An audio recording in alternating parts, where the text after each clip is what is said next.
Hey, what's up, guys? Today I'm going to talk about an anti-inflammatory diet, what it is, and 7 common misconceptions about an anti-inflammatory diet. And can an anti-inflammatory diet help reduce your chronic pain with fibromyalgia and arthritis and help you lose weight and get healthier as well? All right, so pay attention and listen up close.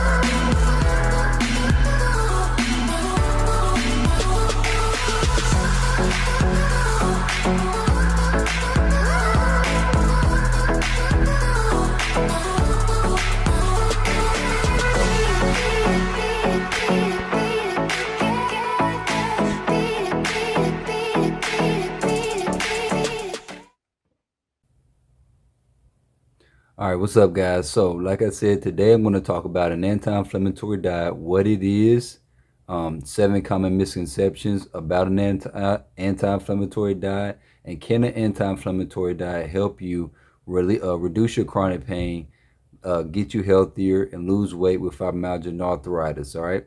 Now, before I dive in on this topic, be sure and hit that like, share, and subscribe button so you can get notified when I upload more content to this channel. All right. Now, let's go ahead and dive right in. So, what is an anti-inflammatory diet? All right, so an anti-inflammatory diet is essentially any diet and a list of foods that can uh, decrease the inflammation in your body. Like they basically fight inflammation in your body, decrease it, and help manage your inflammation levels in your body. They keep your inflammation levels down. They prevent you from getting they prevent your body from getting inflamed, so it works for, it's a diet that can prevent inflammation from rising in your body and also decrease inflammation from rising in your body. And there are a list of foods that have anti-inflammatory properties that can help do those things. All right. So that's what an anti-inflammatory diet essentially is.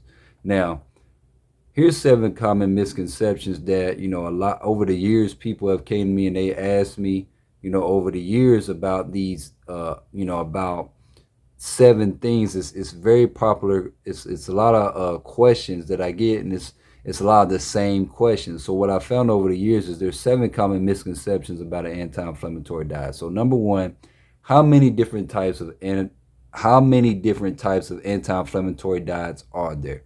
All right, and the answer is there's 2 different types of anti-inflammatory diets, and that's where a lot of people can get confused because there's two.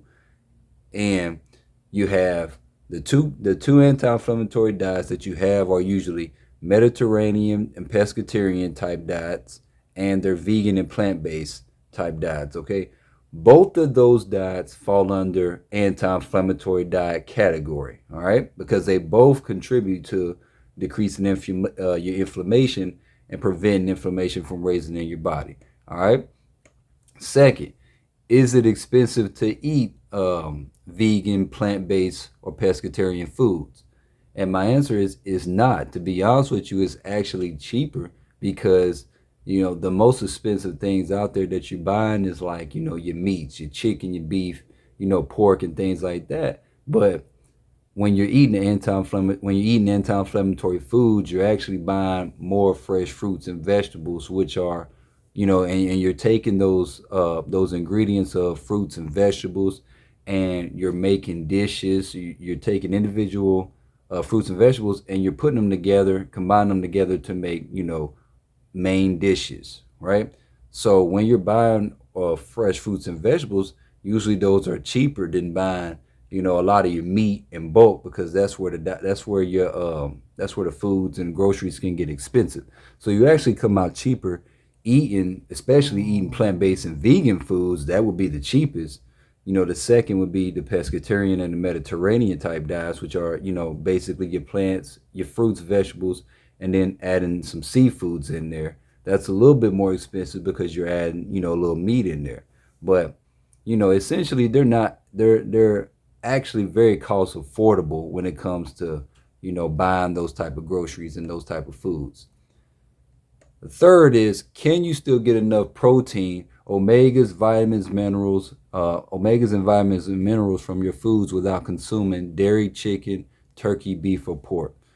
And this is a very important question because a lot of people think that, you have to have chicken, beef, pork, turkey, and dairy for protein and vitamins and, all your nutrients. But that couldn't be farther from the truth because, your proteins really come in, your complete proteins come in your plants, basically your plants, your fruits and your vegetables. Those are actually more higher in protein than your meats.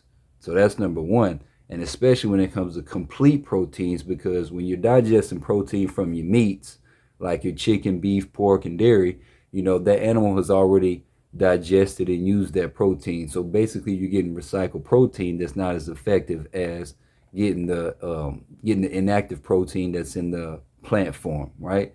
So you get more complete proteins and inactive proteins in the plants that your body can digest and actually use. Um, Secondly, vitamins and minerals and trace minerals are actually higher in plants, fruits, and vegetables, and it's the same concept. You're getting vitamins, minerals, and trace minerals that has not been used, so your body can actually digest and use those nutrients, as opposed to getting it in the dairy, the chicken, beef, and pork. The animal has already used those vitamins, minerals, and trace minerals, so you're getting recycled vitamins, minerals, and trace minerals that your body can't digest and use as much. You're getting leftovers, right? Your leftover nutrients. So, in order to get more vitamins, minerals, trace minerals, proteins, and omegas, you have to go to the source. The source is in the plants, and the source is in your fruits, your vegetables, your grains. It's in your plants, all right? Now, uh, another misconception is, are your options limited when going plant based or vegan or pescatarian? And my answer to that is no, they're not. You can actually cook basically pretty much anything that you can make in an unhealthy way, you can make it in a healthier way. So a lot of people think that, when you eat vegan, plant-based, or pescatarian, when you eat these type of diets, which are anti-inflammatory diets, that you have to give up a lot of things that you like and you enjoy, but you really don't have to. If you like burgers, guess what? You can eat plant-based burgers. If you like chicken, there's certain combinations of tofu that you can use to make it, to give that vegetable, to give that I'm trying to think of the word for it, to give that to get that chicken, that chicken taste, that chicken feel and that chicken taste with some sauce with it. You know, tofu, you can use tofu, you can use mushrooms, you can use beans and things like that. There's different combinations and meat substitutes that you can use to combine ingredients and get that burger or that chicken taste that you want, or those tacos. You like tacos, beef tacos. You can use plant-based crumbles. You can use tofu. You can use so many different things that can satisfy that meat craving that you want and that you desire without giving up, your burgers, your tacos, things like that. So you can actually eat a lot of the things that you enjoy, especially, if you like pastries, your cookies, your cakes. uh, you can still get those, you can still eat those and enjoy those as well in a healthier form. They just have to be plant-based, gluten-free, with no added dairy in it. A lot of those have dairy in it, and it's perceived that they're unhealthy for you, but you can eat those desserts, those pastries, in a healthier form with gluten that's gluten-free and dairy-free and made with plant-based ingredients, and still actually get nutrients from those desserts and pastries that you enjoy, right? So your options aren't really that limited. They're not as limited as you think if you was to eat, plant-based foods and pescatarian foods, right? Nextly, can an anti-inflammatory diet boost your immune and nervous system? So I'll spend a lot of time talking about how an anti-inflammatory diet can decrease your inflammation, and a lot of people just focus on that, especially with fibromyalgia. In the fibromyalgia community, a lot of people focus on Well, fibromyalgia is not, it's not an inflammatory disease, and they just focus on, well, an anti-inflammatory diet can't help me because my issues aren't solely inflammation. It's more circulation, more neurological. And so I always have to tell people, with fibromyalgia, an anti-inflammatory diet actually not only does it decrease inflammation, but it's high in nutrients that you need that will help boost your immune system and your nervous system, so your immune system can get stronger, and you can stop having those neurological issues, and boost your circulation and your nervous system, and that's the primary things that get you healthier with fibromyalgia and arthritis as well. And at the same time, when you have fibromyalgia, you got to be careful because your nervous system is already, damaged as it is and it's weak. But there's also foods that you can eat and beverages that will increase your inflammation in your body and make your pain worse. And that's when you're getting hit with a double dose. So an anti-inflammatory diet takes care of that. It decreases your inflammation, prevents your body from getting inflamed, your muscles and joints from getting inflamed, and it boosts your immune system and your nervous system as well. And I think that's a huge misconception in the fibromyalgia community, that a lot of people aren't putting, two and two together. And that's why I'm here to kind of set the record straight that an anti-inflammatory diet can definitely boost your immune system and your nervous system, which can ultimately help you manage and overcome those painful symptoms that you experience when it comes to having fibromyalgia and arthritis as well. All right. Let's see what we have on here next.